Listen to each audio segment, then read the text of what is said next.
Megan Hicks of I Run Far, and it's a couple days before the 2016 Ultra Pirineu. I'm here in Gosol, Spain, with Hillary Allen. Hi. Yes. Hello. How are you? I'm good. How are you doing? So we're in like this medieval fortress structure above the village of Gosol, which you're going to run through somewhere like 70-ish K into Ultra Pirineu on Saturday. Yeah. And it's September. It's going on late September, so we're kind of at the end of your racing season. How are you feeling? Well, actually, I thought my season ended already. I run the rut. So this is kind of a surprise to be here. Okay. So I'm beyond excited to be at the start line. I mean, I feel healthy. I feel like no injuries, which I feel like is big deal. Is a big deal. Yeah. I don't want to say lucky, but it's just it's a big deal. And but yeah, it's definitely September. I mean, I was feeling tired. I had an epic summer traveling and racing. I did a lot of races in Europe, and I did a lot of traveling abroad. And so I was kind of ready to just like have some chill time, run the rut, because I love Montana. And then I've already started teaching this semester, so kind of get into that routine. Like fall life started back at home. Exactly. But then, I mean, I have a huge travel bug, and after my place at Run the Rut, I'm now in the second position for the World Series, for the Ultra World Series, and Skyrunner World Series. There's so many words in there. Yeah. Ultra Skyrunning World Series. There we go. The Ultra division of the Skyrunner World Series. Yes. Yeah. And that's what I'm doing. And after that, there was an opportunity to come for the final, and I mean, if there's an opportunity, if I do well and I feel good that I could win, I had to kind of take that chance. So that's basically why you're here, is that after the rut, the numbers panned out, you're in second position, and so you're here to try to work for the win or the podium in the Ultra division? Yeah, okay. It was actually my goal at the beginning of the season to podium for the World Series, and it means a lot to me to even achieve that thus far, so I'm pretty pumped. And I mean, regardless of the fact that it is September, I mean, it's late for me. I don't like to race much beyond the summer. Definitely when I'm getting into fall, I'm already looking, even though snow's not coming yet, I'm looking into kind of cross training, like cycling, climbing. Just doing different things. Doing something different. Definitely getting my skis on. So I'm already looking. Snow. I know. It's up in the mountains. It is just not where I can ski yet. But yeah, I mean, we'll see. I mean, it's 110 kilometers, so it's definitely long. So I'll see how I feel going into it, but I'm psyched. So like the excitement is there, the desire to race and be on the start line is there, and I think that's half the battle. So we'll see how my body holds up. Well, walk us through your summer a little bit, because you've been participating in the Skyrunner World Series Ultra Division races. Yeah. You also participated in the Skyrunning World Championships. Yeah. And then you had a couple other extraneous adventures in there. Yeah. Talk about your summer. Oh boy. So where does it begin? So the first extraneous adventure it began in February, but in Haiti. So I went with the North Face. I even forgot about your extraneous Haitian adventure. Okay. Oh God, yeah. Ran across Haiti. Yeah. Which, I mean, I can say in a sentence, but it was no easy feat. There's an entire story behind that, and North Face did a film on it. It's called Further, so if you want to check it out, you can. But that was insane. Yeah. And then from there, I kind of went more into specific training for the Skyrunner series. Okay. That was kind of like an addition to what I wanted to do this season. So then I kicked everything off with Transvolcania, a race that I've always wanted to do. In May. Okay. Which is early. I mean, it snowed 3 feet in Boulder the day before I left. So literally I was skiing that week, and then I went to a tropical island and to run across the volcano. To try to run in heat. Exactly. Yeah. I mean, it worked out. I kind of did a few sauna sessions beforehand.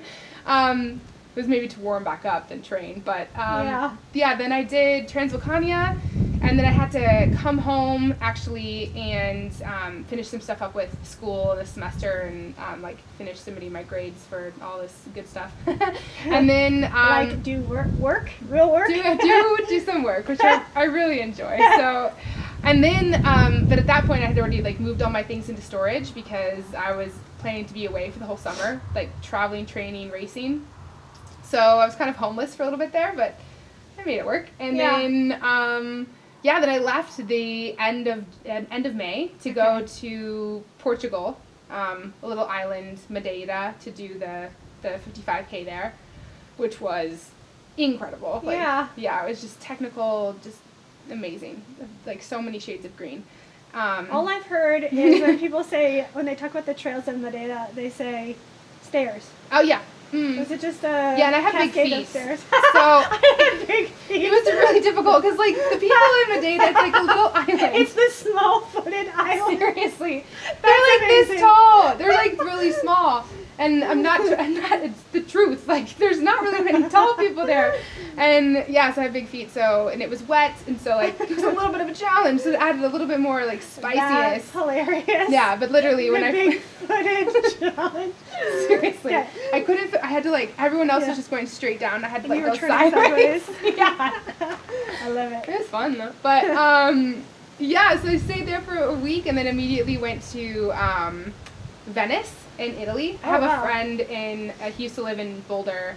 I've made like friends all around the world, but just from when I lived abroad anyways, and so he was kind of showing me where to go, and then another friend of mine, I went to stay with at her family, had her like childhood home in this little teeny village, Pozzale, and it was like outside of Venice, or no? Well, so it was in the like near the Dolomites, near Cortina. Okay. But it was like I went to Venice first to kind of like get a plan, and then I went there, and oh my God, this little Italian village, like no one spoke English. Like I stuck out like a sore thumb. But I was staying in this bed and breakfast. I could do like just trail running, like trainings every day, just from my door.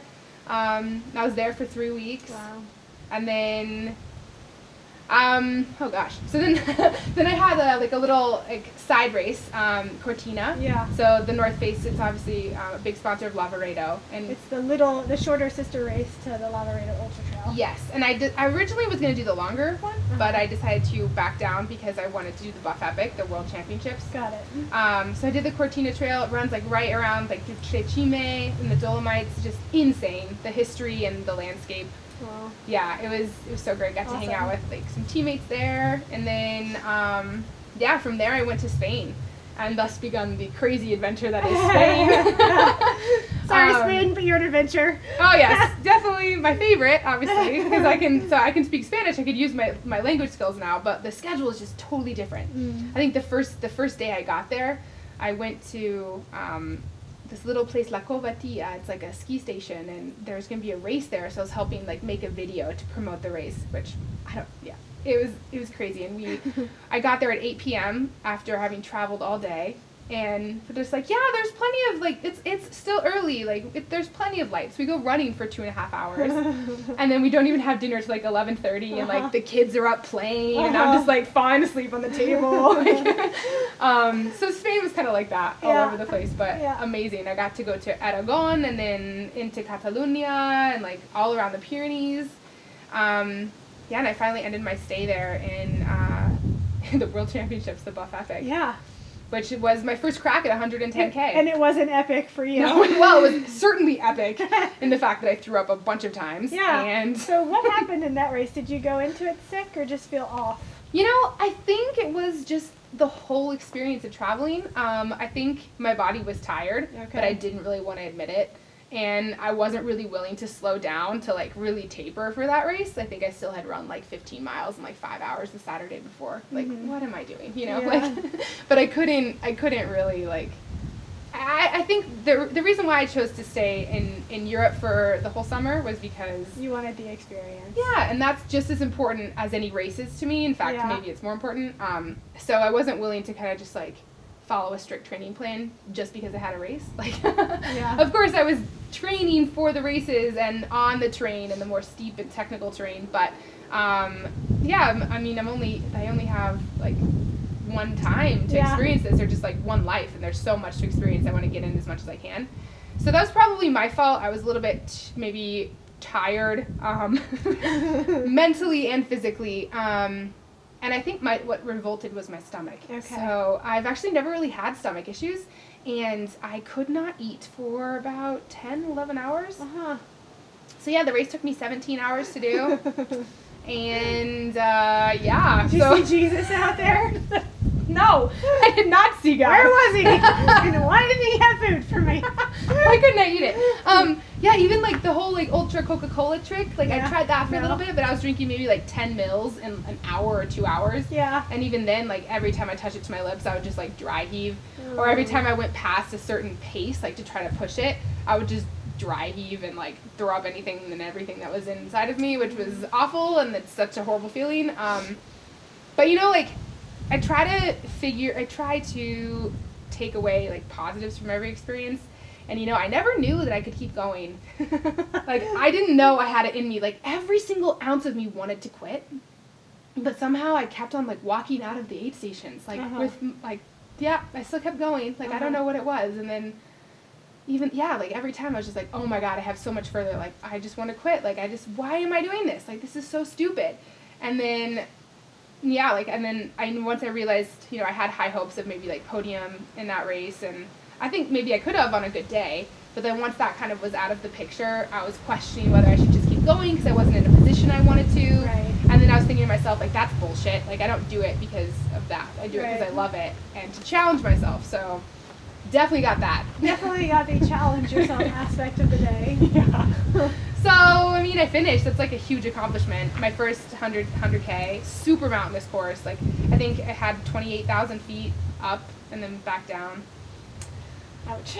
Yeah, like wet rock, and Yeah. I fell. Oh yeah, that was also wet. Like I fell within the first 20K, then my stomach stopped working. Like it was a great day, but let's just call that one an off day. Yeah. You came back to the U.S. shortly after that? Or? Yeah, I did.